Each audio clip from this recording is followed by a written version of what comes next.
Assalomu alaykum. Va alaykum assalom. Oka, yaxshimisiz? Rahmat olsun.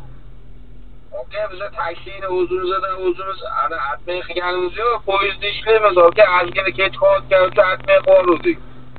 Anaqa SMS yozib olibsiz, yaxshimas, qiyomatda nimadir. Aka, o'shanasidan biroz etib qo'yish kerak, yo'q kutib, ancha kutib qoldim-da. Siz ham endi, oka, kartadan men 16 ming so'm pul yechib oldi-yu. Ya, menga tashlamaydi 16 ming, oka. Mayli, endi biz ham o'zimiz qilmayapmiz u narsani, oka. Oka, o'zimiz kech kelib qoldi. Shuni mayli telefon qilib tushuntira olmay, o'zi bizga chaqirmadi, bittasi chaqirib berdi bizga. Xo'p, oka, telefon qildim. Telefon qilsam qizilni bosib qo'yib atmay qo'yardi. Boshqa odam-da, u boshqa odam, oka. Xo'p, tushunman. Bu ham yaxshi narsa emas-ku, to'g'rimi? Endi u gapingiz noto'g'ri-da, oka, qiyomatda javob beradi. Qilingan pasportda to'g'ri pasportga bo'ldimi hozir? Pasportga mayli, oka, biz o'zimiz ataylar qilmayapmiz. Poyezdimiz kech keldi. Alonga yetdik. Kech qolyapti. Atay qo'ra qolib, kutib qolmasin deb aytdik, bo'ldi. Boshqa hech narsa qilmadik. Bo'ldi, xo'p. O'zimiz ham telefondan chaqirgan bo'lganimizda sizga biroz telefon qilib aytardik, oka. Shu men telefon qilganimda bo'lsa ko'tarish kerak edi. Atmang deganda, bo'pti, xo'p, oka derdim. Men vaqtim ketyapti-da, asabiylashdim, bilasizmi? Shuning uchun kutib o'tirdim.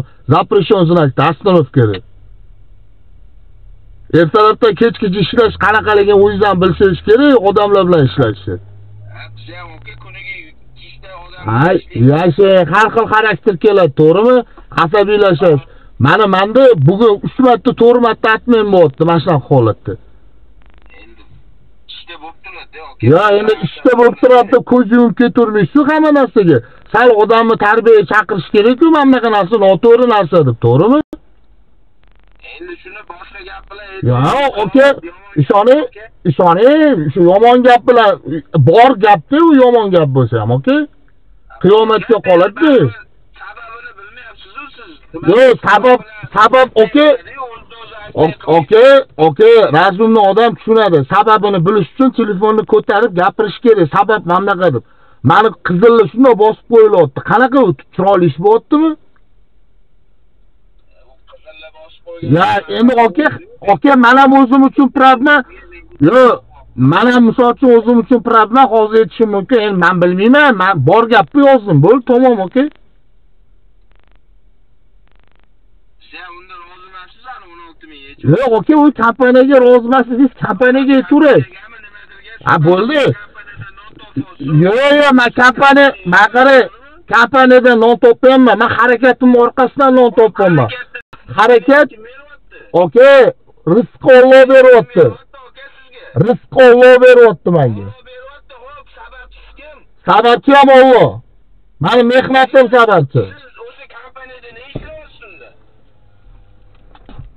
Chunki monopoliya bo'lyapti. Kompaniya o'sha kompaniyaga unda rozi emasmiz, oka. Siz Voy, bemalol. Yo'q, oka, bemalol.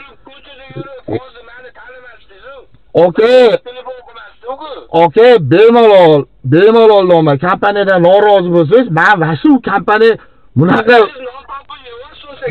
Ya, astag'firulloh. Assalomu alaykum va rahmatullohi va barakatuh. Hurmatli aka-ukalar, opa-singillar, xonadonlar tinchmi, oila xotirjammi? Sizlar bilan yana men taksi polvon, ya'ni Murod Rashidovich.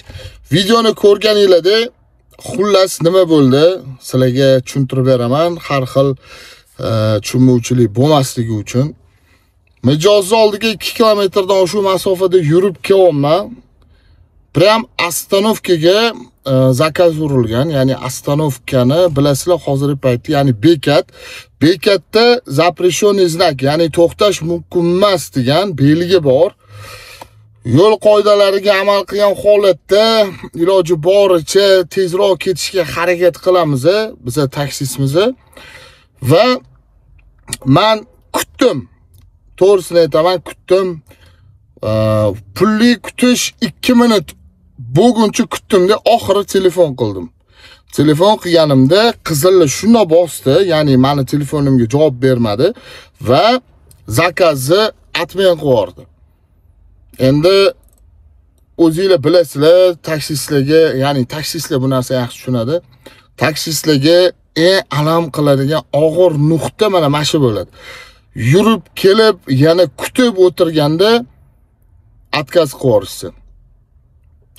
Endi biroz telefon qilib yoki telefon qilganimda, "Aka, men bor, uzr, mana shunaqa holat bo'ldi" deganda ham o'g'il bolaga men tushunardim. Lekin o'tda birinchidan telefonimni ham ko'tarmayapti, ikkinchidan qizilni bosib qo'yapti. Xo'p, va zakasi atmen qilib yuboryapti.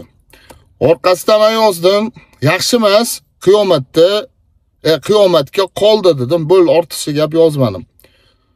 Odamlarga hayron qolaman, mana shu qiyomat to'g'risida yozib xabar yuborilsagina ba'zi insonlar sal nima deydi, qimillashni boshlaydi. Harakatga tushishni boshlashadi, telefon qilishni boshlashadi. Shunaqa holatlar bo'ldi. Qiyomatga qoldi haqqim, bo'pti, mayli, qolsa qopti degan joylar ham bo'ldi. Alloh guvoh, shunaqa gaplar ham bo'ldi. Endi bu yerda men yaxshi emas, qiyomatga qoldi deb yozib yubordim va ketidan ketma-ket telefonni ko'rdim, telefon bo'layotganini. Endi telefonini ko'tara olmadim, sababi undan keyingi buyurtmalar bor. Men уже asabim tamom bo'ldi. Hozir sal o'zimga kelib olaydi, keyin gaplashaman dedim. Ko'rganinglardek, u odam bilan gaplashishning foydasi yo'q ekan, chunki u o'zini gapini ma'qullar ekan. Bizga rizq Alloh beradi, o'zimiz sababchi harakat qilayotganimiz sabab biza daromad qilamiz. Hozirgi paytda Uklon bo'ladimi, Yandex bo'ladimi, MyTaximi, Millenniummi, boshqa kompaniyaning farqi yo'q. O'tda u kompaniyalarda ishlamasanglar ham ko'chadan rizqinglarni Alloh beradi. U bunday qarasa, men undan cho'chiydigan odam emasman. Ya'ni rizqimni bilaman, to'la to'kis Alloh harakat qilsam berishini. Menga bo'lmasa u kompaniyada ishlamaydigan gaplari ham ortiqcha. Xullas, gapni tushunmaydigan odam ekan. O'zingizlarning fikringizni kommentariyada qoldiringlar. Xo'p, noto'g'ri tushunib qolmasligingiz uchun men bu videoni davomiga tushuntirib yozaman nima bo'lganini. Kommentariyada o'z fikringizni qoldirib, kim podpiskasi ko'rayotgan bo'lsa, podpiskatsiya tugmasini bosib qo'yishingizni so'rab qolardim. Joninglar sog' bo'lsin, har doim bardam baquvvat bo'lib yuringlar.